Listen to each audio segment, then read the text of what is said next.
Japet Aguilar, mas kailangan magdoble ingat sa playoffs, bakit nga ba?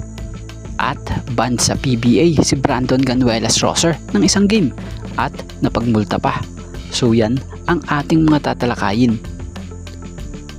Speaking of Brandon Ganuelas Rosser, alam nyo bang ang TNT big man na si Brandon Ganuelas Rosser o kilala sa nickname na BGR ay napatawan ng PBA ng 1 game suspension at napagmulta pa ng 30,000 pesos sa PBA dahil sa nagawa nitong flagrant foul kay Troy Rosario nung laro nila kontra Barangay Ginebra.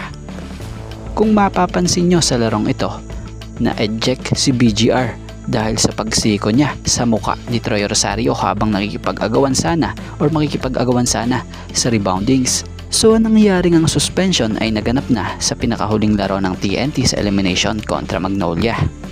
Kaya he is expected to return for the TNT game.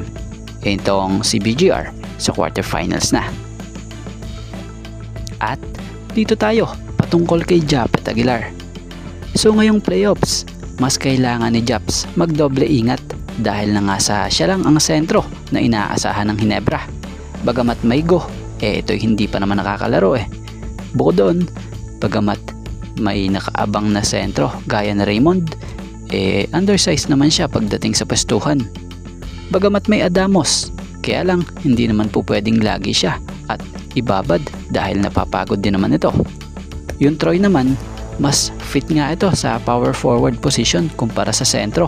Kaya yung Japet Aguilar need talagang magdoble ingat at huwag ma-injury dahil need talaga ng mala-MVPing laro niya, especially ngayong playoffs. Noong mga nakaraang araw nga, maraming bumobo na i-trade na daw ng Ginebra itong si Japet Aguilar.